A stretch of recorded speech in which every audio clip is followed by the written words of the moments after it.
Call the meeting to order. Ask you to join us in the Pledge of Allegiance.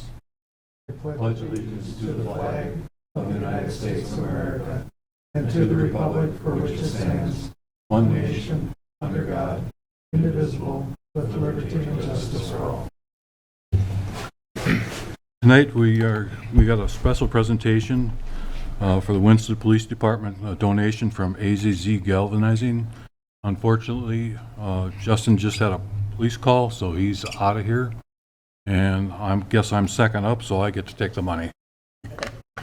So just so we know where we're at here, AZZ and their employees had raised money for Justin to buy some requested equipment, and the donations came from AZZ Galvanizing for $2,500, from the employees $1,327, Dana and Kimberly Wiegert for $1,008, and Ken Lavelle for $500, which a grand total of $5,335, which is great. Thank you. Cash? There is.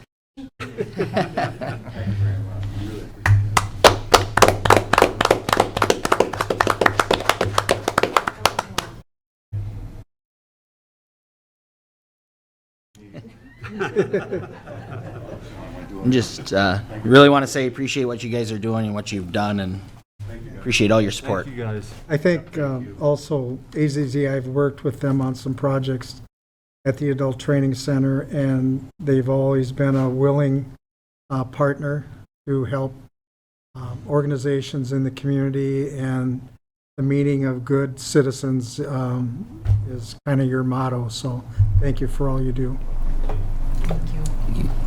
You guys are more than welcome to stay if you want, but you can leave also. Our next up is going to be the legislative update by our representative, Bobby Harder from District 17B. Thanks again, everybody. Thank you. Thank you, guys. Don't take offense at that. No, Oh, now here he is. We gotta do another picture. Yeah, get it? No, yeah, do one. yep. Sorry, You baby. you take a picture? Good, take that other one away. Yeah. Rocky, make sure you delete the other one.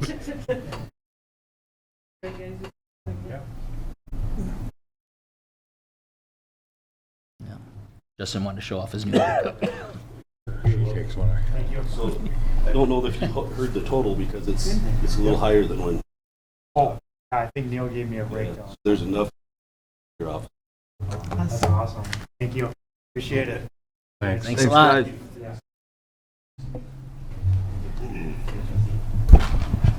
Okay, you're up, Rep. I'm up. Well, it's so nice to be here. I appreciate that. I'm going to give an update.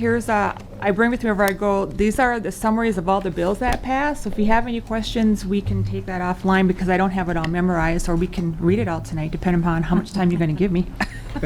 Not that much. That much time.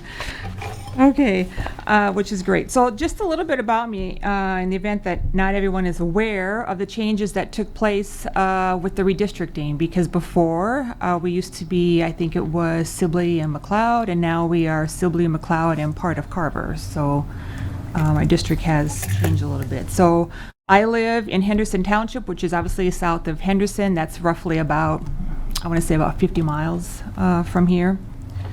Previously, I served two terms as a Sibley County Commissioner, representing the eastern side of the county. And probably the one project that I worked on since becoming a commissioner is on the east side. There is flooding, and so I worked on flood mitigation for the area and was able to obtain $14 million to help address that for the area. Professionally, I am in agriculture. My husband and I, we grow corn and soybeans, and we really could use some rain. All the rain that has been coming has missed our crops, and so we are desperate need of some rain. I also serve as a deputy clerk for the township that I live in. And I am active in my area. I'm a member of the Henderson Chamber. Businesses are and economic development is very important to me personally, and to the county that I live in, to our whole district. If we don't have businesses, people are not going to be working, and we need businesses to sustain our communities. And a lot of our communities are small, so it's very important. And I think with the election that we had last year, I think everybody's a little surprised by the outcome of what happened last year. And as a first-time legislator, the only word that I can describe the session is challenging. It really was very challenging. This year in the House, there were 3,342 bills that were introduced, and of course, some of them, won't come to a committee. You can only hear so many in each committee. I suppose you could double that if you consider the House and the Senate. The one committee that I was appointed to by House Minority Leadership, and that is the Minnesota Indian Affairs Council, which I'm very appreciative of that. I did live many years in South Dakota. I'm originally from Minnesota. In a couple of those years, I did live on an Indian reservation, so I'm well aware of the life for our Native Americans. So tonight, I gave you a legislative handout for you to review, and I'm just going to go over a few things that I have in that handout. As a former commissioner, I have to say, and as your leaders of the city here, there is an expectation for government to be efficient with our dollars and to be fiscally responsible, and try to be as small, if you want to call it, as possible. If government grows, that means more people are needed. That takes more of our tax dollars. Whether the city or county needs it, that's up to each jurisdiction. But instead, this year, it seems like we got more bloat and just an increase of taxes everywhere. The tax bill seemed to be stalled in conference committee, and I had heard through the grapevine, if you want to call that, is that we're running out of ways to find taxes to pay for all the new agencies, the new employees that are going to be coming, the number of bills, policies that local jurisdictions are going to have to abide by. There just seems to be an insatiable appetite to increase our taxes. I mean, that's just basically how I can sum that up. The one thing that the minority party tried to do, and we ended up being successful, is that we do have a number of nursing homes in our district that are struggling. The one that was in Winthrop closed last year. I've heard of other ones that they are struggling, whether it's to find people, to pay a good wage. And so after a couple tries, we did get $300 million to come to our nursing homes. So hopefully that will help them with their wages and whatever else that is going on. Hey, Bobby, Yes. I do foundation work for the nursing home in Cokato Charitable Trust, which isn't in your district, but nevertheless, they were at the point of no return and struggling to find a way to make it work financially. And the legislature was not going to help. The Democratic side of the legislature was not going to help nursing homes. And the Republicans, I think, just kept fighting and ultimately were able to change some minds and create some funding. So that nursing home and its 55 residents are still there today. So thank you. Yes, thank you. That is terrific. If you have a loved one that's in a nursing home and the doors are shuttered and you have to move them to someplace, which could be up to an hour, in our district, I mean, that is really affects our loved ones. I mean, and those of us that care for the loved ones, we provide services that perhaps a long-term facility is unable to provide, just those love touches, if you want to call that. So that is great that we did have that. So what happened this year? So we had a nice surplus, and we were going to get some money back. We are going to get a small portion of that back. I think it's whittled down to $260, but the surplus, to my knowledge, has been spent, and we're looking at a nearly $10 billion tax increase. How that's going to be sustainable, we'll find out in the next year or two, how that will be sustainable. But there are some things that passed that I think will hurt people in our district, people that have a fixed income, people of lower income. The one that does come to mind is this new delivery tax where it's going to be 50 cents per every $100 that you order, say, on Amazon. There are some exceptions. And while 50 cents doesn't sound like a lot of money, it does add up. You know, I take a look at what I spend. I mean, it does add up to, it could be quite a bit. And it's little increases like that that really do affect people.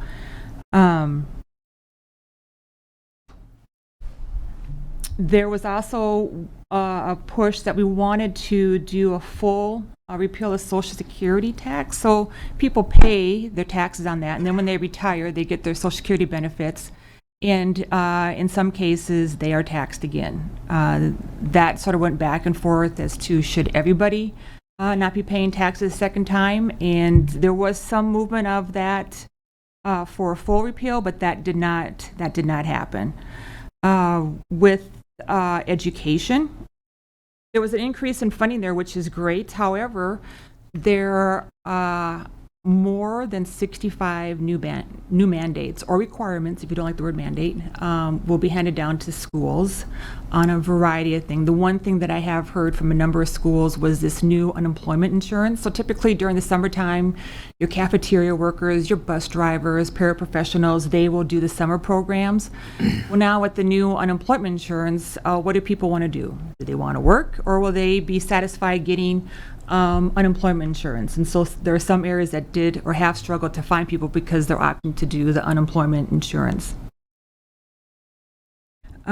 Let's see, there is just a number of items that did happen. I will say, based upon the emails that I got from this area, probably the number one email that I received from people in our district had to do with the very first House bill that was introduced into the legislature, and that is known as the PRO Act. And if you don't know what the PRO Act is, that means that a termination of pregnancy is now legal from conception all the way up to the mother could be giving birth and decide that she does not want that child.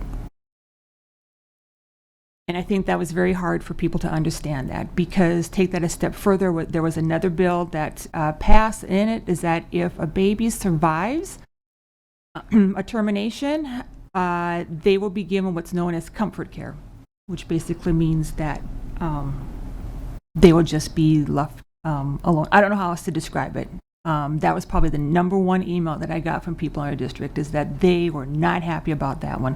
The other email that I received from people that they were not happy with has to do with their Second Amendment rights. And people were not impressed with that one either. So there were just a number of emails that I received from people. The other thing that I did hear from people in our area, if you want to know what people are thinking, is that there were some bills that were passed that people that are not citizens of our state are now going to be having the same privileges and rights that you and I have as a citizen. So a couple of those are, one is driver's license.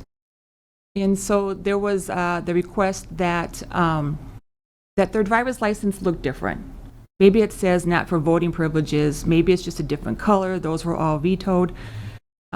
So a non-citizen will have a driver's license that looks no different than yours and mine. A non-citizen will also be eligible for Minnesota Care, which we all pay for. And then the other thing is that they are also going to be eligible for free tuition if they make $80,000 or less. And so I did hear from a number of people that they were not happy about that. So as your state legislator, I do updates. They were weekly during the session. This summer, they're not as frequent. The one that I just sent out deals with education. So if you are not receiving those updates, please sign up for them so you can follow along as to what is happening. I just lay out the facts. This is what's happening, and you can decide if you agree or disagree. When I was a commissioner, I did letters I guess, updates to the paper, and I know people appreciate it, that they could hear something other than what they read in the paper, coming from the representative's voice. So please sign up for that. And again, I appreciate the time here and for serving you. I appreciate that. Yes. I have a few questions, not as a council member and not representing the city in any way, but just my own. I did read your thing that came out, I think, today, your email, and it was talking quite a bit about education. Our school district is going to go for another referendum for some monies, and according to our local paper, the funds that were given or passed by the legislature this year cannot be used for funding or what they needed for their mandated funding, which is going to run out, but they're new things. So they're asking for a referendum now, which means when the funds run out in the future for these mandated ones, they'll be back for more mandates. But according to what I read, if I read it right, is once a referendum is passed and has been established, they don't have to go to the voters. Is that correct? That is correct.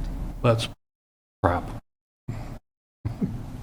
Personally, I like to vote, and so I want to be able to have a say in education. That's one way that we get to have a say for those of us that, that support schools. The other thing too that, and I hate to even bring this up, but it's so dumb. Now it's mandatory that the high schools or schools have to have menstrual products in the boys' and girls' bathrooms. That is correct. Yes. And then if they were any future additions or plans for expansion, they have to have non-binary bathrooms or Gender neutral. Yep. Bathrooms, locker rooms, yes, for any renovations or new buildings. So my big question is, and I'm not saying I'm a Republican or a Democrat, because they're both messed up right now, but what can we do so we can get a balance back in the legislature so we can start getting some more common sense? That is a very good question. Well, there are elections next year. If we can change what is in the House, that can at least stop any more bad legislation from passing or coming forth. This year, like I said, I think people were surprised. The majority party had from Election Day to when the session started in January to put their plan together. That was 7 weeks. And so now we have from May 22nd, and we start again February 12th, 7 months. Hang on to your hat, because I don't know what's going to be coming down as far as legislation. Can the bills that were passed, can they be undone? Sure they can, but that'll take some time. For sure. I mean, these are only some of the ones that I've tried to get familiar with, and it just seems like Right here. we're heading down the wrong path. We got to something's got to change. Well, yes, we are heading down the wrong path. I mean, our district is fairly, overall, I mean, we're conservative, and we, left or right, Democrat, Republican, I mean, we all take care of our communities, and we're small communities, and we all want to work together to thrive. And some of the bills that were passed really won't help us out in the rural area. I was on the workforce committee, and in my mind, we need to get people back to work. And it just seemed that many of the bills that passed, or what came forth, is to help nonprofits and basically will benefit those in the metro, and I'm thinking Minneapolis, St. Paul, and not as much for us out in the rural area. I mean, we have the same concerns as they do in the metro, and they just were not addressed. Or even, we might not even have been acknowledged in committee. Look in your crystal ball. Next session, if it's democratically controlled session, what do you see as the major pushes? If it's Republican controlled, what do you see?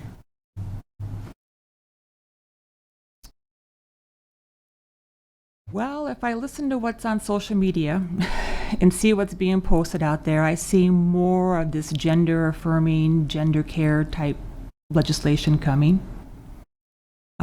If it was held by the Republicans, I would guess that we would be trying to rein in and roll back some of the things that were passed. Starting with the House File number 1. I mean, that's just, what's the politically correct word? I mean, these are children. I mean, they are viable at a certain point. I mean, Well, isn't part of that bill, your daughter, 14 years or, older, can have an abortion and not ask their parents? and not be notified, correct. The other thing about the Planned Parenthood and such is that they are not held to the same standards as, say, a hospital. Sure, your medical professionals are. I mean, they're licensed and everything else, but my knowledge, the Minnesota Department of Health does not inspect those facilities, which is concerning, for sure. Well, I And know, it also would be nice that we need to do something about the driver's license. So when I ran for office, there was quite a few questions about voter integrity, and I could just see perhaps where a driver's license could be used. I mean, there is that potential. There's no indication that you're eligible to vote or not. That is very concerning for citizens. do they have to take a driver's test or courses or anything? Yes, you have to take a Okay. driver's. Okay. That's beneficial. Yeah, it's one. Anybody else have questions? Thank you. Yes. Again, thank you. again, I thank you for your time. I appreciate serving you as your state representative. My phone door, whatever you want to call it, is always open. Please call if you have any questions. More than happy to get answers to you and anything that you need. I'm here to work on your behalf, so thank you. Thank you. Next item on the agenda tonight is a department report by our city engineer, Jake. We haven't done the consent agenda yet, Steve. Oh, sorry. I'm in a hurry. So you're going to have to wait now. Okay, consent agenda. Item 1, or A, approve the minutes of the following: the city council work session, June 30th, city council regular meeting, June 30th. Item B, schedule a public hearing for Tuesday, September 19th, 2023 at 6 p.m. in the city council chambers at Winston City Hall to consider adopting amendments to the Winston municipal code related to annexation in the city of Winston. Item C, adopt resolution R-23-26, accepting donations in the amount of $13,500 to be dedicated towards the cost of fireworks display on Friday, August 11th, 2023, in conjunction with the Winston Summer Festival. Item D, adopt resolution R-23-27, accepting donations from various donors to be dedicated to the Winston Police Department Fund.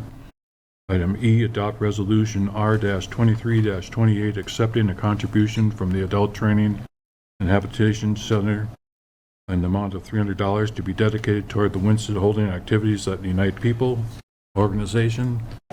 Item F, approve the use or operation of the following items in city streets and property Saturday, August 5th, 2023, in conjunction with the Tour de Tonka bicycle ride as approved by the Winston Police Chief, amplified music events, outdoor food vending, and outdoor vendor stands.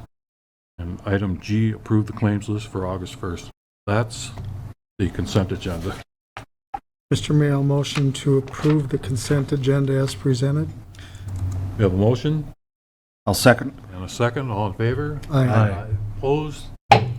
Motion carried. Okay, Jake, you're up. Good evening, Mr. Mayor, members of the council. Here for the City Engineer Council Report. The last one I did was in February, so a lot has gone on since then, as you are well aware of. Airport 2022 project for the taxi lane. This is the last time this will be on here. That project is now done and complete. Closeout items are done, so that one will be crossed off the list. 2023 project for snow removal equipment. I'm still working with the FAA and the vendor, John Deere, to try to make the project grant eligible. There's still some back and forth going on with that, so.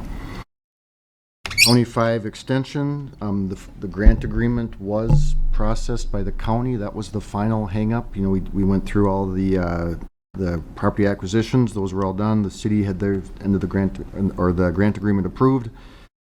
So the county has done that now. That was the last hang-up for the contractor. So we are ready to move to construction. Still planning to do grading, soil corrections, and start the utility work this year. We do not have a schedule yet. We have reached out now that the county finished their piece, so we hope to have a schedule maybe as soon as this week yet. So I will pass that along to the city administrator. Myself or Josh will pass that along once we have that. Mill and overlay project. Last year's project just did the final punch list and repair type items on that, so that's another project that will be crossed off the list and you will not see on the next update. Well, number 5, did the water study and recommended a new well. The city council has stated the preference for a Mount Simon well. Working on some site layout options. We'll get into that a little bit more. We're waiting for the Public Facilities Authority scoring. That should be coming out here this summer or fall. And then we'll come back to the council and ask for some direction on the site, as well as if we want to pursue PFA financing with that project. There'll be some steps as far as the application and some other items that need to be taken care of. So don't know the exact timing on that, but I suspect that'll be fall, this fall sometime. We'll try to get that all lined up for you. Winsted Lake Water Quality Project, that's the wetland project done with McLeod County. All the items on this have been completed as well to get started. We do not have a construction schedule yet. We did reach out to Litzau, who is the contractor, and they stated that this was the next project on their list. We anticipate movement here sometime this month on that, but the exact date still not yet known. Miscellaneous items, continuing to update the GIS system as necessary and as things are found. Drainage issue, the drainage project with the 5 various drainage issues, as well as the Herald Journal utility services. Both of those projects were bid out, and Schneider Excavating was the contractor for both. We expect both of those to be completed this fall, kind of towards the back end of the construction season. Grass Lake Farm Development, a meeting was held today on that, so sounds like final approval planned for this fall and then construction next year. So that's what the developer is thinking with that one. St. John's Lutheran Church, another plan review type item.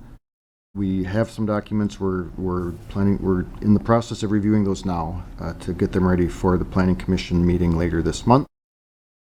Property annexations, on the engineering end, we provided legal descriptions and figures and sketches for that work.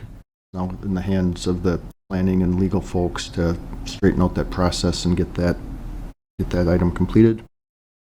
Wastewater treatment facility, we had the effluent pump issue. Those were replaced. That's done. And then also there's a required step by the state called a WINS survey, Wastewater Infrastructure Needs Survey. That was completed here this last month or earlier this summer. So that's another item here that will be crossed off the list. So hopefully next time we can get this list back to 2 pages instead of 3 pages. Finally, lead water service inventory. This is a step mandated by the EPA. The city administrator did apply for the grant, correct? So we're going to wait and see what they come back. This is a new grant, new process, so we need a little bit of direction on how that's going to all come out.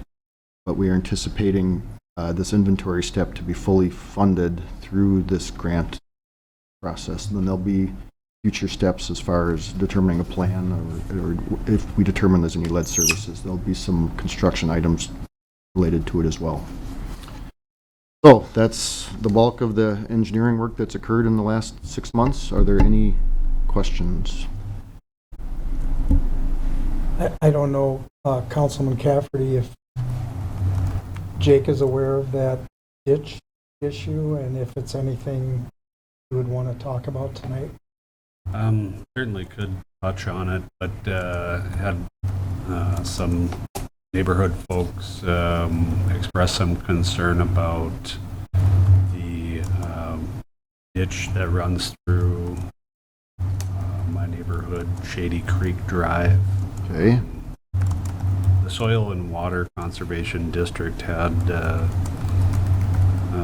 been through the area and I think around last year and stated that they were going to do some clean out of that ditch. And at the time had said that they were going to operate off of a 16-foot easement on each side of that ditch. okay, And the homeowners, me being one of the people on the city side of that property, everybody's concerned about the work that they've done in their yards down by that area being torn apart during the cleanup process. okay. I don't know much about what's going to happen down there, so I guess they were asking me if we had any insight on it and what could be done to avoid impact to their properties. Well, typically that cleanup would be part of the project. Yeah. So that would be a question for what's in the contract, I guess, between the county and the contractor, which I don't know those details, but for local projects like that, which is common, we restore to the same condition. That's always a somewhat different people's opinion on what's the same condition can vary, so sometimes you got to go back and touch some things up, but that, I would expect that to be included as part of that project on the county's behalf. Okay. So, and if that's not the case, we can certainly get involved and try to help. Right. Thank you. Any other questions for Jake? So you mentioned GIS system updates. How often do you do those? Oh, I think last month we only had like 2 hours total on it. It's not been too time consuming.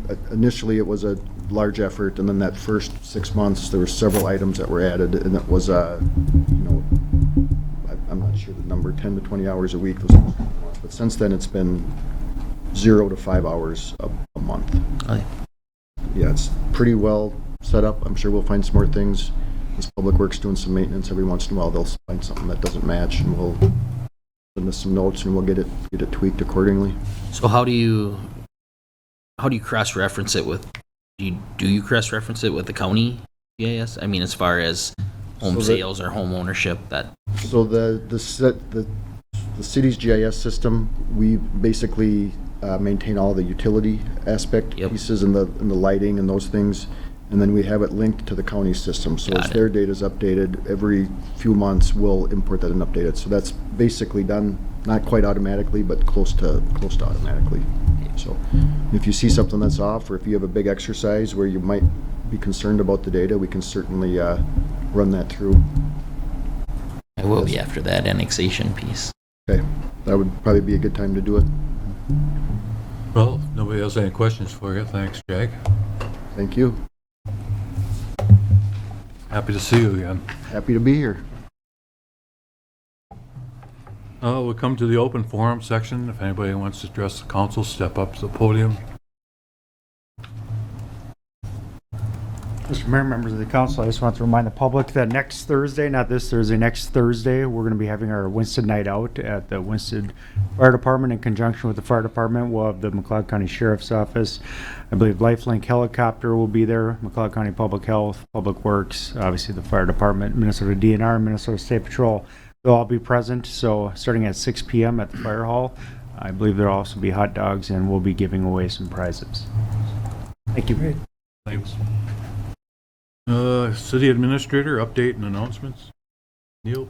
Well, Jake took a couple of mine, and Justin just took one of mine. So, a couple of things that are coming up. We, as you guys know, we have the Tour de Tonka. That'll be this Saturday, and they'll be coming from the north on County Road 6, right? And then going on to Andy. and then heading back up to 20 and heading towards Watertown. So they're going to stop at Campbell Field, have a little lunch that they're providing. I don't know if it's a sandwich or whatever it is, but obviously be a little more traffic in town. Summer Festival coming up next weekend. So something to look forward to. And yeah, Jake touched on the Planning Commission. And then we have brush site. Just depending on when the road construction starts, we will have some signage and some things that will have to go and kind of shifting our brush site since the road will be coming right through there. So there may be a temporary, hopefully very short closure, but hope that's it.